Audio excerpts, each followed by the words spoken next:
जय जय राम कृष्ण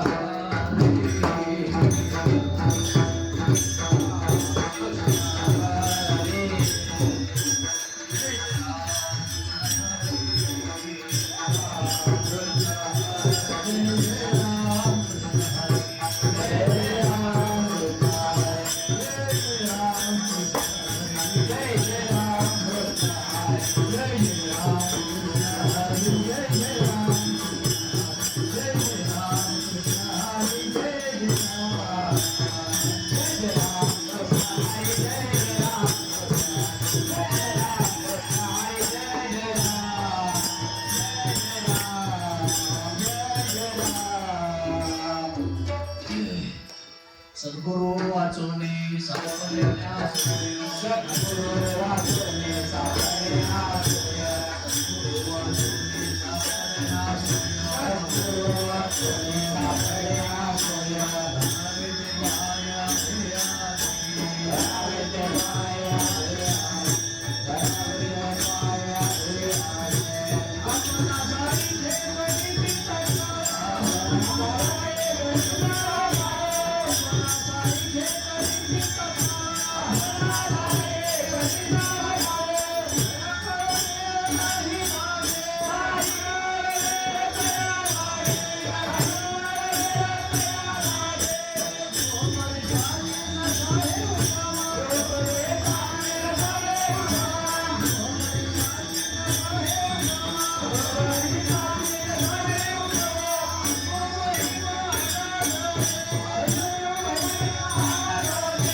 भर्गो देवस्य धीमहि धियो यो न प्रचोदयात्। सर्वमंगलमांगल्ये शिवे सर्वार्थसाधिके शरण्ये त्र्यंबके गौरी नारायण नमोस्तुते। ओम नमो भगवते वासुदेवाय नमः। तटे भीमरथ्यां वरं पुंडरीकाय दातुं मुनीन्द्राय समागत्य तिष्ठन्तमागनन्दकन्दं परब्रह्मलिङ्गं भजे पाण्डुरङ्गं। पंढरीचे देवराया पंढरीचे देवराया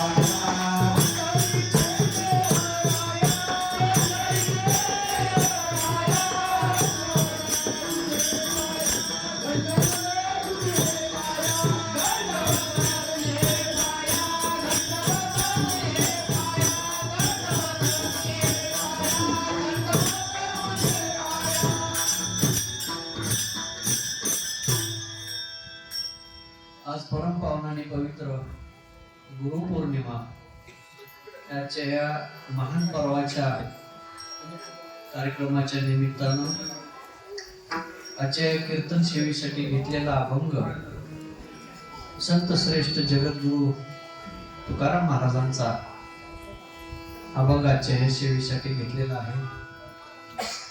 अभंग सगळ्यांना माहित आहे, परिचित आहे, ऐकलेला आहे, म्हणण्यात पण येतात. त्यातले काही कडवे आपल्या बोलण्यात म्हणण्यात पण येतात. सद्गुरु वाचुनी सापडेना सोय, धरावे ते पाय आधे आधे. आता सद्गुरु, गुरु आणि सद्गुरु, प्रत्येक माणसाला गुरु अनंत असतात. गुरु अनंत असतात. जे जे काय ज्ञान मिळतं ज्यांच्यापासून ते आपले गुरुच असतात. मग कोण शेतीचं ज्ञान देईल, कोण संगीताचं ज्ञान देईल, कोण इतर व्यापाराचं ज्ञान देईल, कोण प्रपंचाचं ज्ञान देईल. ज्याच्यापासून जे ज्ञान मिळतं तो गुरुच असतो. तसं माणसाचा पहिला गुरु हा आई आहे. पहिल्यांदा कोण शिकवतो? सगळ्यात पहिला गुरु प्रत्येक माणसाचा तो आई आहे.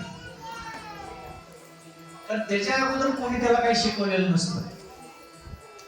पण ज्याने पहिल्यांदा त्यांना शिकवलं तो मोठा झाल्यानंतर तो त्यांनाच शिकवायला लागतो. ज्याच्यापासून शिकला त्यांनाच उपदेश करायला लागतो. तुम्हाला काही कळत नाही, तुम्हाला काही समजत नाही, डोकं ठिकाण्यावर नाही, गोळ्या चालू करायला लागते, त्या बऱ्याच गोष्टी आहेत. पहिला गुरु आई आहे. त्यानंतर बाकीचे अनंत गुरु आपल्याला भेटतात. काही गुरु पासून तुमचं कल्याण झाले. शाळेत शिकवणारे गुरु, गुरुचे गुरु आहेत. काही गुरु पासून तुमचं कल्याण झालेलं आहे, चांगलं झालेलं आहे. पण काही गुरुनी तुमचं मात्र केलेलं आहे. दोन प्रकारचे गुरु आहेत त्या. काही चांगलं करणारे आणि काही मात्र करणारे. मात्र करणाऱ्या गुरुतला एक गुरु तुमच्याच घरात असतो, घराच्या बाहेर नाही. कुठं असतो ती? तुमच्या घरातच ती गुरु असतो. पण त्याचं स्थान वेगवेगळं असतं. मग कोण पतीच्या रूपानं असतो, कोण भावाच्या रूपानं असतो, कोण वडिलांच्या रूपानं असतो, कोण पत्नीच्या रूपानं असते.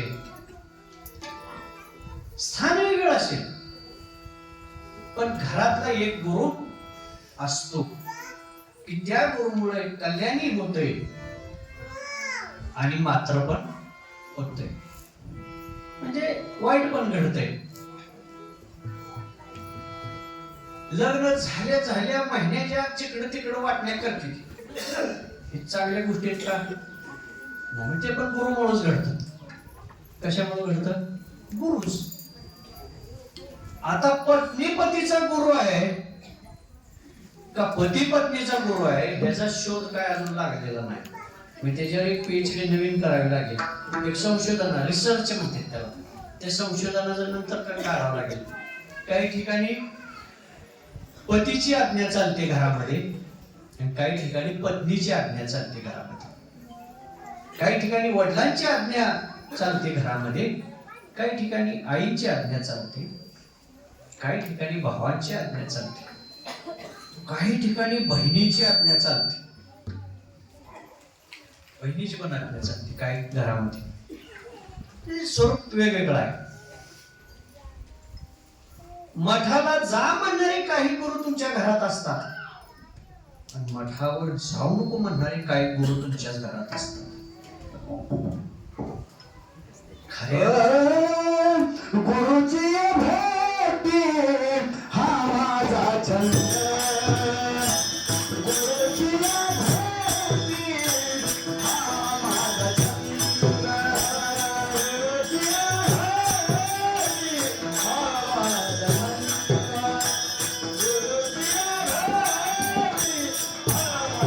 छंद.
जाऊस तर बाळानं तुमच्या वाटेत लय काटाड्या अशा काटाड्यावर काटाड्या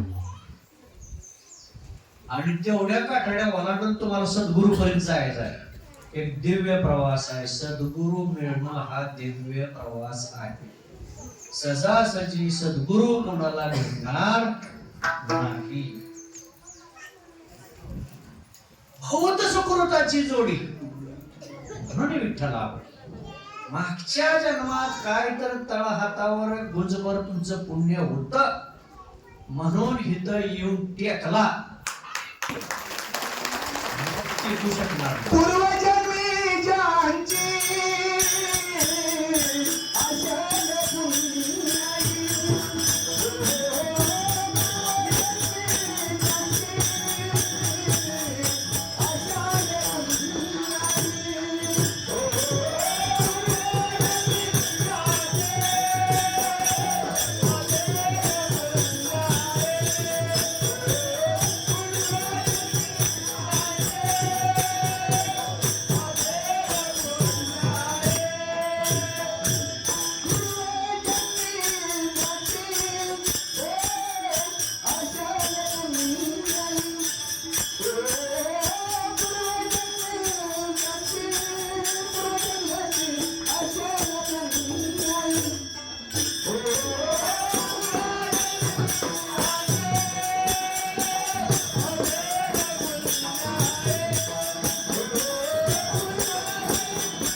खरी कसारा ह्याच्या घचाट्यातनं सुटणं हे खरी कसारा.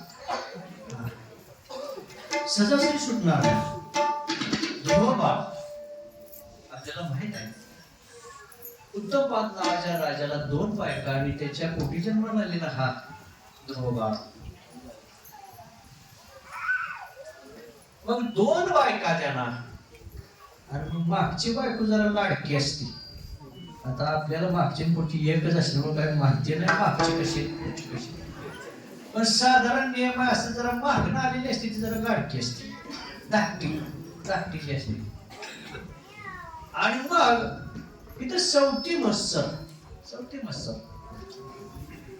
आणि मग ध्रुव बाळ मांडीवर आपल्या वडिलांच्या बसलाय. पण ते सावंतरायने त्याला बसू दिलं नाही, ओढून काढलं बाजूला. म्हणजे बसायचं नाही. आता बापाच्या मांडीवर पोरगा बसलाय, ह्यात काय वेगळेपण आहे? पण नाही, सावंतराय बाजूला काढलं, ढकललं. का तर तुझी जागा नाही ही बसण्याची. बाबा ही बायका कुठं हक्क निर्माण करतील याचा नेम नाही. आणि मग त्याला बाजूला काढलं, तो रडत गेला इकडं आणि सांगितलं मला बसू दिलं नाही वडिलांच्या मांडीवर. आणि ती संस्कारित होती ध्रुव बाळाची आई सुनीती, ही अत्यंत संस्कारित होती. आणि मग तिनं सांगितलं बघा आता हिनं गुरु उपदेश केलाय, आई वेगळं ध्यानात घ्या. आई आणि मुलाचं नातं वेगळं. बघा ध्यानात घ्या. आई म्हणून जर त्या पोराकडे त्यानं बघितलं असतं तर खोच्या खाऊनच गेली असती. का ग पुढचं मी काय बोलणार नाही. टिकार हातात घेऊन केली असती. माझ्या लेकराकडे तिथं बसू दिलं नाही. पण नाही का म्हणजे इथे असावी लागते जातीची येण्या गावाची आई म्हणून तिने उपदेश केला नाही, गुरु म्हणून उपदेश केला. बाळा रडू नकोस. ही गादी काय लय मोठी नाही. काय या गादीत पैसा अडका धन संपत्ती, मग लय मोठी गादी मिळेल तुला. मग काय करायला लागेल. इथं राहून उपयोगच नाही, तुला इथं जावं लागेल. बघा लहान वय 10-12 वर्षाचं लहान लेकरू आहे आणि त्याला आईचा उपदेश आहे. तो राहून उभे येतात जा. हे तर काय म्हणले गादी घे, खायचं प्यायचं झोपायचं आणि विलास घ्यायचा, सुख घ्यायचं. ह्यात काय. अरे ह्या गादीपेक्षा किती मोठी गादी तुला मिळेल. त्याच्यासाठी काय करायला लागेल. तुला हे सगळं त्याग करून वनात जावं लागेल आणि भगवंताचं नामस्मरण करावं लागेल. बघा आईची आज्ञा मानली. आता तुम्ही बायकोची आज्ञा मानता का आईची आज्ञा मानता, ही जे अंत करणारा विचारण्याचा प्रश्न आहे. कोणाची आज्ञा कुणी मानायची. आईची आज्ञा प्रमाण मानली आणि ध्रुव वनामध्ये निघून गेला. पुढे त्याला आपल्याला माहित आहे पुढचं कथानं काही जास्त बोलायची गरज नाही. नारद मुनीची भेट झाली, तपश्चर्या केली आणि सगळ्या गोष्टी सिद्ध झाल्या, भगवंताची प्राप्ती झाली. म्हणजे इथं आई गुरुचा उपदेश केला आणि सद्गुरूपर्यंत तो पोच झाला. बघा नारद मुनीपर्यंत पोच झाला. नारद मुनी त्याला गुरु भेटले आणि पुढचं सद्गुरू म्हणून त्याने ज्ञान मिळालं. बघा आईनं कोणाकडे पाठवलं. सद्गुरूकडे पाठवलं. तसंच तुळशीदासाच्या ठिकाणी सुद्धा तेच प्रसंग घडला होता.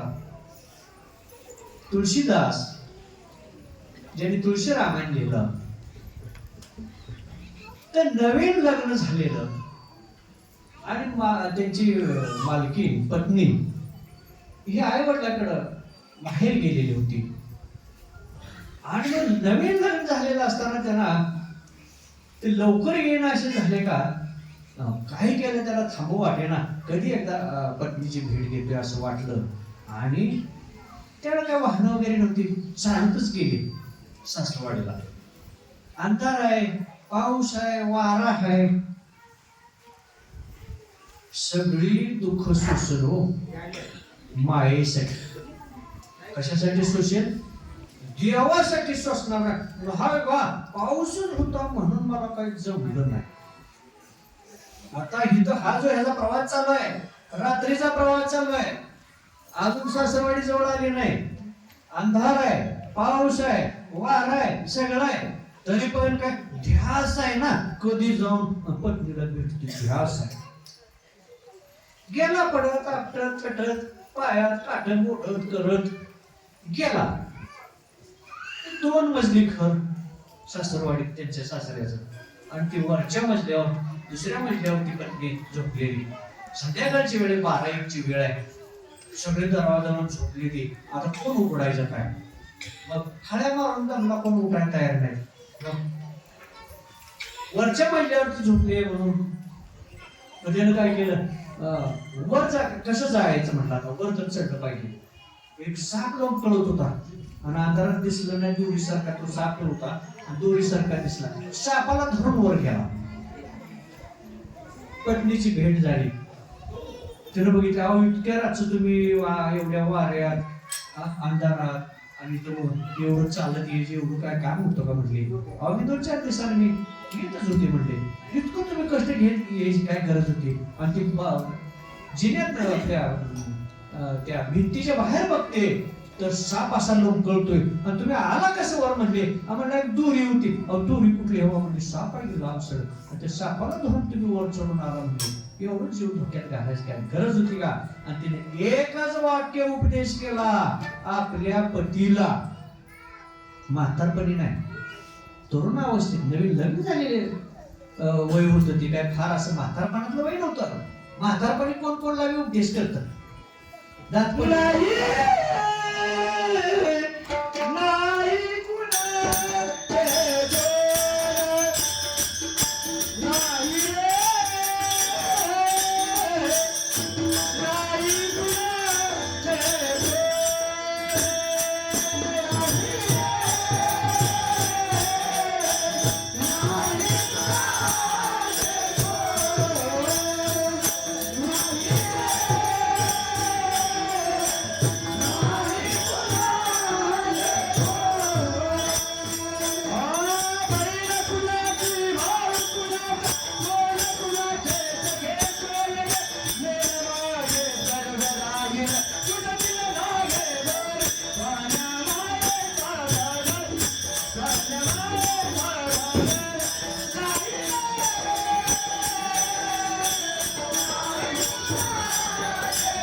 एवढ्या संध्याकाळी तुम्ही आलाय, ही दोरी नाही सापाला धरून तुम्ही वर आलाय, एवढा जीव धोक्यात घालून इथं पण यायची काही गरज नव्हती. मी 1-2 दिवसांनी येणारच होती आणि एवढं मला भेटायसाठी तुम्ही येण्याची गरज नव्हती.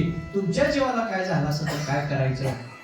आणि हे एवढं जे तुम्ही कष्ट घेतले मला येऊन भेटण्यासाठी, तेवढं कष्ट जर देवासाठी घेतलं असतं तर देव तुम्हाला हित ते करावे देवाचे चिंतन, हित ते करावे देवाचे चिंतन, हित ते करावे देवाचे चिंतन,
हित ते एकेका वाक्यातच प्रमाण घ्या, लई जास्त प्रमाण घेऊ नका, जास्त वेळीची घेऊ नका. एकेका वाक्यात तेवढा ह्याला चुटका लागतो, लई लांब घे करू नका. नुसता चुटका द्यायचा, मागे सारायचं. डाग कसा देते ती लूज झालेल्या वारीला, नुसता चुटका द्यायचा तेवढाच. आज लय मोठं पकवान आलेलं आहे ते कुमार हे, तेवढं पकवान जोरात वाजलं तसं तुम्ही आपलं असो रंगून गेलाय तुम्ही, चांगली गोष्ट आहे. पण ह्या भाऊ मंडळींना तेवढा वेळ नाही. आपण जरा जलद गतीने जाऊ. महत्वाचं तर आपल्याला सार बोलायचं आहे, द्यायचं आहे. एकच वाक्य सांगितलं तुळशीदासाच्या मंडळीनं, पत्नीनं, ते म्हणजे एवढं माझ्यासाठी तुम्ही इथपर्यंत आलात जीव डोक्यात घालून, तेवढं जर भगवंताच्या सेवेसाठी भगवंतासाठी कष्ट घेतलं असतं तर देव तुम्हाला भेटला असता, कल्याण झालं असतं. एवढंच वाक्य त्यानं ऐकलं आणि घरदार सोडलं आणि वनात निघून गेला. आणि त्याच तुळशीदासानं रामायण लिहिलं, तुळशी रामायण त्यांनी लिहिलं. तसं तुम्ही बी काय तर करा की एका दिवशी रुसून जाऊन घ्या की एखाद्या. तुम्ही रुसल्यावर काय होतंय, तुम्ही रुसल्यावर काय होतंय. मागच्या 15 दिवसाखाली नवरा बायकोचं भांडण झालं, बायको रुसली, बायको रुसली. रुसली जशी म्हणजे मी आता राहतच नाही, औषधच पिते, औषधावर लय भर आहे. कुठलं बाटली आणखी ती काय त्याचा शोध घ्यायला पाहिजे. नाही भराय काय झालं औषध पिटी पेली पेली तर कोणाचं काय जायचं गेला ते गेला. कोणा नाही जन्म पुन्हा जन्म नाही. आणि हुडकायला सगळी पळायला लागली. कुठे गेली गावी ना. आणि अशी माणसं दडून बसते ती लवकर घावली म्हणून. आणि तास दोन तास तर कसलीच घावत नाही. 2-4 तासानं पुन्हा घावते ती जात नसते ती. पण जरा कळ लागावं म्हणून सगळी तेवढा ती काय पण करते झालं. आणि पहिल्यांदा फोन आम्हाला धडकतो कोणा त्यांचा घरातल्या माणसं महाराज असं काय झालं कुठे नाही औषध पिती म्हणली की काय झालं काय नवरा भांडायला जातो गेली मग हवी नाही काय कुठे जात नाही बाबा बसली असते दडून घेते कुठे जाते काय करते. आणि मग विचारणा केली असता काय असं करते तू काय एवढं प्यायला उदार झाले हे काय जन्म पुन्हा येणार का आणि तू का औषध प्यायच म्हणते.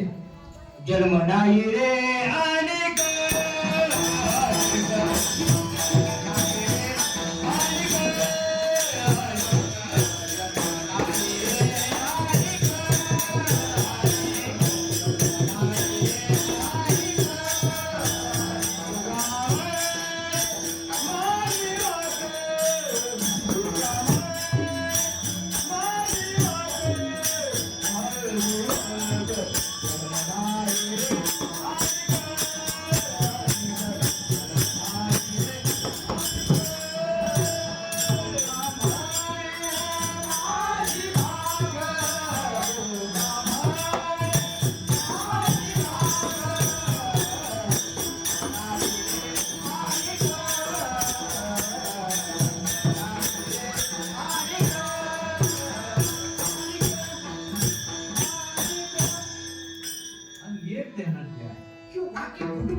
कुठपर्यंत असावं हे वाक्य.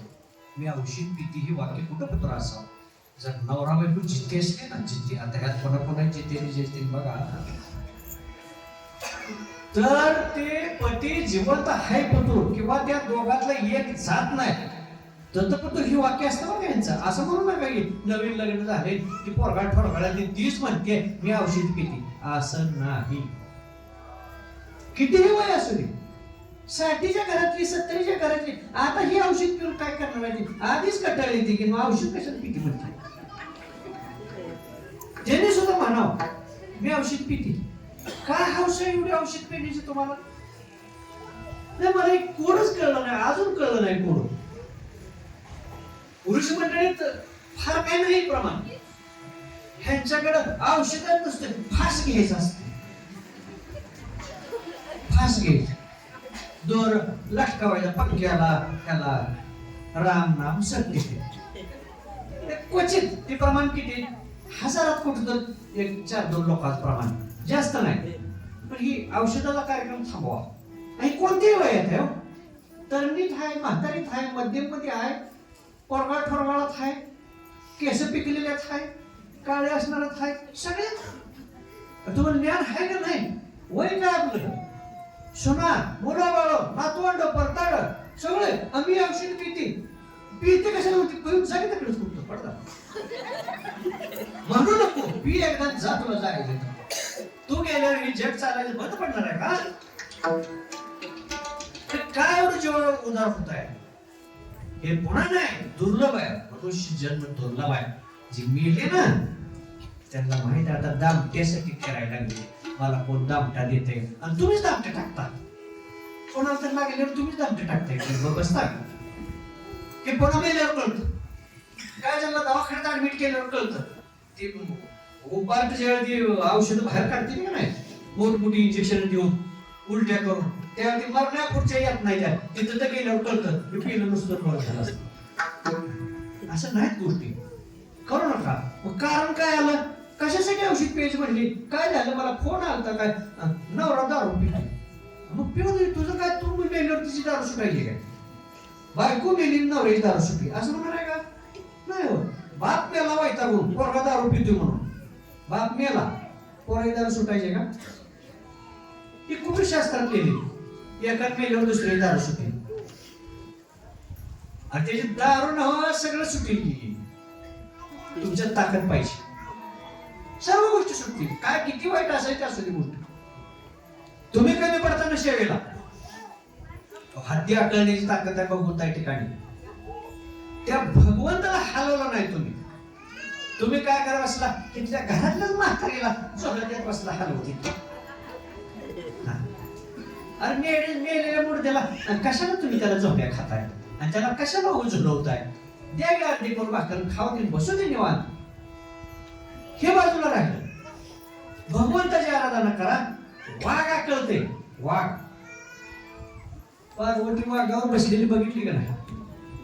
हा, वाघावर बसली असं नव्हे तर वाघाला नाम दिलाय. पार्वती मातेनं वाघाला नाम दिलाय, नामस्मरण दिलंय, नाम दिलाय वाघाला. त्याचा वैशाख मोठा आहे. ती शिवपुराण सांगताना आपण सांगू. ते 5 दिवसात शिवपुराण आहे, त्याच्यात आपण ती बाग आपण सोडू. पण वाघाला नाम दिलेलं आहे का? एकच वाक्य सांगतो. का नाम दिलं त्याला? तर माझी सेवा एकनिष्ठेने करतो म्हणून. पार्वती मातेची सेवा एकनिष्ठेने त्या वाघानं केली. वाघानं, प्राण्यानं. तुम्ही लगा माणसं आहे की कशाला पुढचं बोलायला बोलते?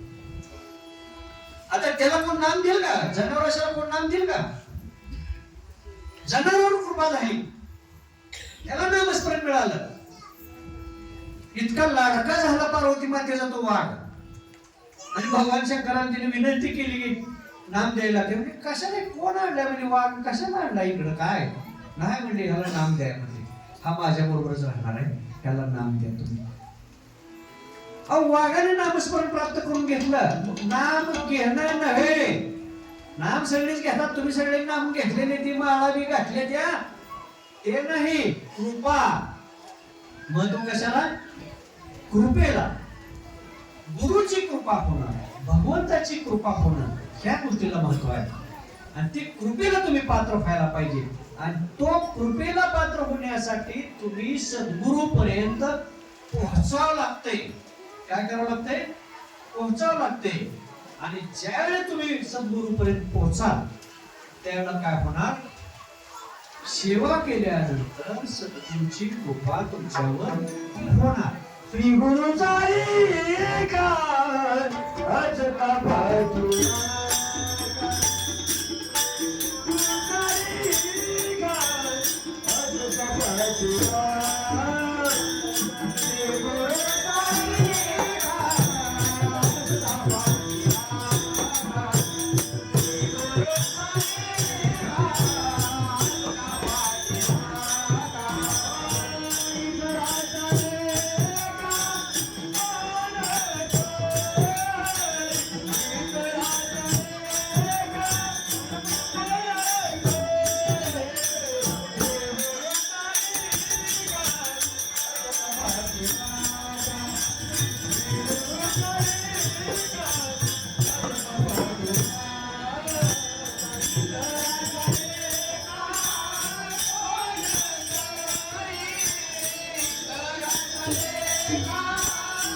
एकतर मनुष्य जन्म मिळणं दुर्लभ आहे. मिळाला तुम्हाला माणसाचा जन्म. सद्गुरू भेटणं अवघड आहे. अवघड आहे. सद्गुरू भेटणं अवघड आहे. कारण त्या सद्गुरूची पात्रता पाहिजे ना उद्धार करणे. आज सद्गुरू अनंत आहे. प्रत्येक जण काय आपल्या पुढे लेबल सद्गुरूचं लावतो. मी अमुक अमुक सद्गुरू. सद्गुरू कोण आहे? सद्गुरू जीवनाचा उद्धार करणार आहे. आणि एक लक्षात घ्या, कितीही सेवा करू दे,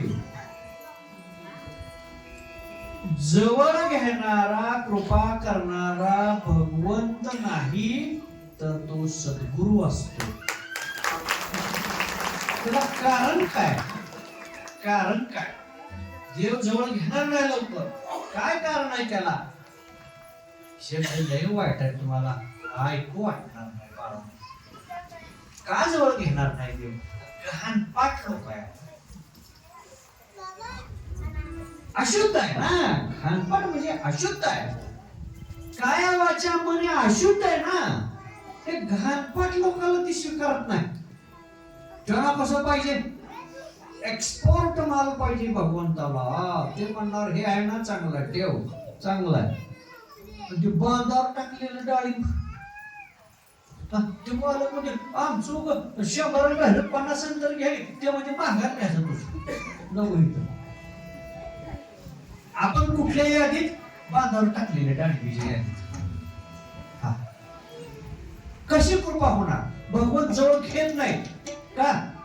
ते निर्गुणात आहे. भगवंत कशात आहे? निर्गुणात आहे. आपण कशात आहे? सगुणात आहे. म्हणून नामदेवाला सांगितलं पांडुरंगाने, बाबा मी निर्गुणात आहे. बस तुझा नैवेद्य खातोय, सगळं तुझ्या बरोबर बोलतोय, पण तुला गुरु नाही, तू गुरु करावं लागेल. मग तू कच्चा नाम्या राहणार नाही. तुला कच्चा नाम्या कोण म्हणणार नाही. मग विठोबाकीचा शरण जा, गुरुना शरण जा आणि त्यांच्याकडून अनुभव. हे कुणी देवाने सांगितलं, त्या देवाला अनुभव देत आहेत ना.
देव जवळ घेणार नाही.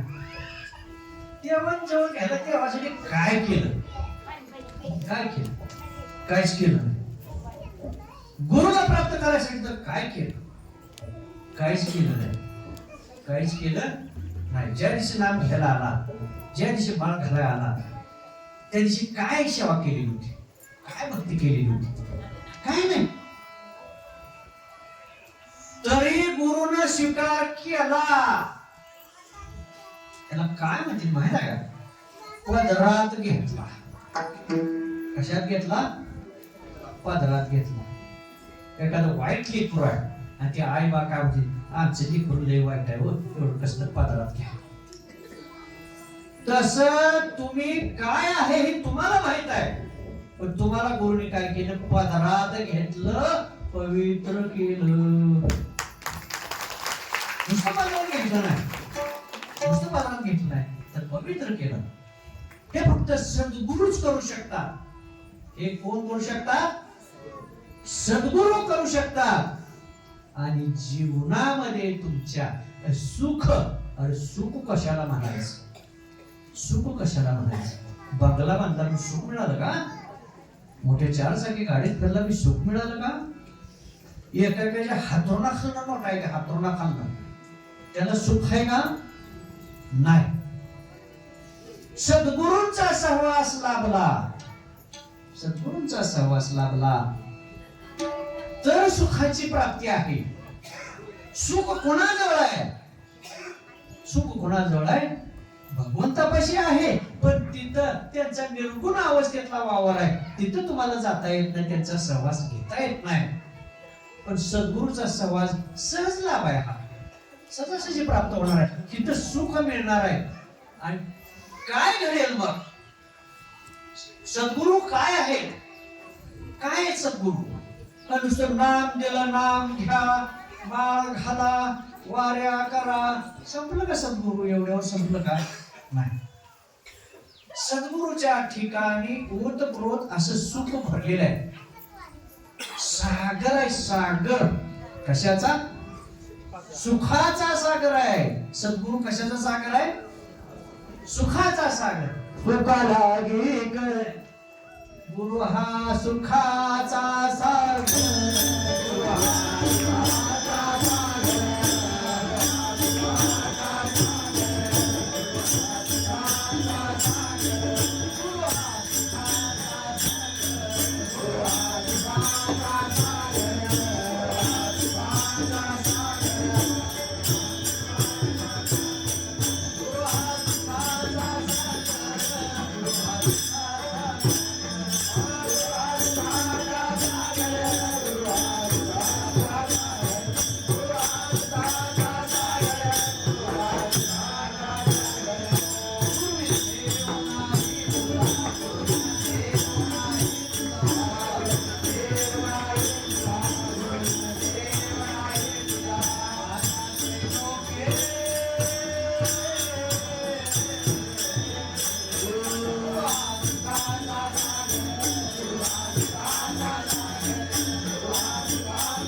सागर आहे. गुरु हा कामदेव आहे. तो भक्ताकडे दूध असेल. भक्ताच्या घरी तो दूध देतो. असे हे कामदेव आहे. ते गुरु सद्गुरु सद्गुरूला सद्गुरु का म्हणायचं? तर सद्गुण म्हणजे चांगले गुण सद्गुरूच्या ठिकाणी असतात आणि ते गुण आपल्याला मिळावे, त्या सुखाचा स्पर्श व्हावा. हा दिव्य स्पर्श. भक्ती मार्गामध्ये हा दिव्य स्पर्शाला महत्व आहे. कशाला महत्व आहे? दिव्य स्पर्श. आता भक्ती काय आहे? भक्ती दिव्य आहे. आता दिव्य भक्ती तुम्ही केलेली नाही केलेली. म्हणून ती एमपीसीतले काही प्रश्न तुम्हाला विचारून काय करायचं? आम्ही 7वी झालो ना आम्ही 10वी झालो, एमपीसीतले प्रश्न झाले. हे भक्ती दिव्य. भक्ती सगळे करतात, पण भक्तीचं दिव्य काय असतं? दिव्य भक्ती काय असते? दिव्य भक्ती त्याला म्हणतात जो शरीराचा विचार करत नाही, ते दिव्य भक्ती.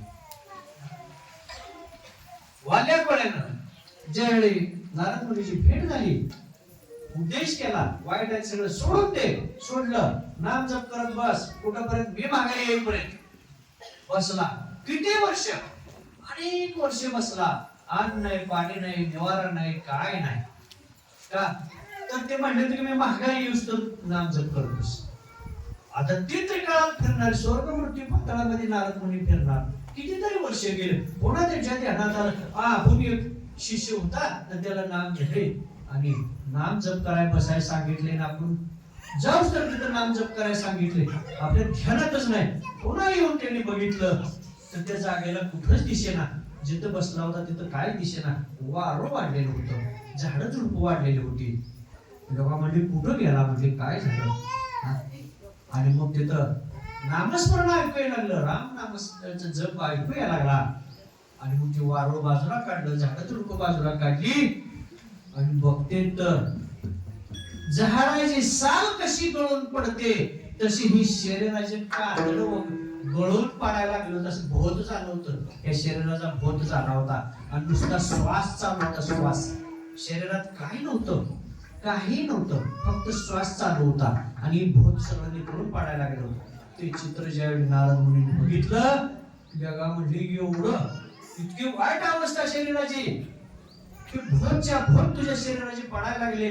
नुसता श्वास चालू आहे, कसले तुझ्या शरीरात त्राण उरलेला नाही, शक्ती उरलेलं नाही, तरी तू नाम जप करत बसला. मी माघारी येऊस तर नाम जप कर म्हणजे तू आज्ञा पाळून हितच बसला. तुला अन्न नाही, पाणी नाही, तो हितच बसला. अलौकिक काय म्हणजे? ह्याला दिव्य भक्ती म्हणतात. त्याला काय म्हणतात दिव्य भक्ती. गुरुवचन प्रतिभा पालन हेच परमार्थाचे मुख्य लक्षण. आम्ही कुणाचं वचन पाळतो हे नीट लक्षात घ्या. वचन कोणाचं पाळायचं असतं? सद्गुरूचं वचन पाळायचं असतं, शास्त्राचं वचन पाळायचं असतं. विभीषणानं रावणाची आज्ञा मानली नाही, रावणाचं वचन ऐकलं नाही, बरोबर रामचंद्राचं वचन त्यानं मान्य केलं. का तर सत्याला की साई, सद्गुरू हे सत्याला की साई असतात. आणि दोन सद्गुरूला शरण जावं लागतं, सद्गुरूंच्या सानिध्यात राहावं लागतं. काय मिळतं सद्गुरू पासून? सहज बोलणे, हितोपदेश, करुणी सायास, सुखरूपी. सहजासहजी बोलतात, सहजासहजी बोलतात, पण ते सहज बोलणं नाही, तो उपदेश असतो. काय असतो? उपदेश असतो. आपल्या जीवनाचा उद्धार होण्यासाठी असतो. पण आमचे गुण काय संपायला तयार नाहीत. आमचे जे वाईट गुण आहेत, काम, क्रोध, मद, मत्सर, अहंकार, हे जे षड विकार आहेत, ते संपायला तयार नसल्यामुळं आम्हाला राग लगी येतो. लगेच शेजाऱ्याच्या घरी महाराज येऊन गेला, आमच्या घराला काय वाटला काटाड्याला उद्या होत्या काय तर का आला नाही. अडचण असेल, वेळ कमी असेल, घाई असेल पुढे जाण्याच्या कार्यक्रमाची, हे काय काय करणार नाही. आणि मग रुसून बमच्या बम आम्ही मठावरून चालतो. तुमचं नाही आम्ही सगळं पकडल्या पाहिजे सांगतो.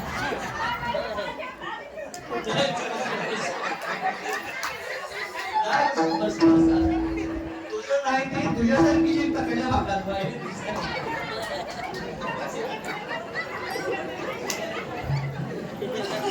तुझ्यावर मी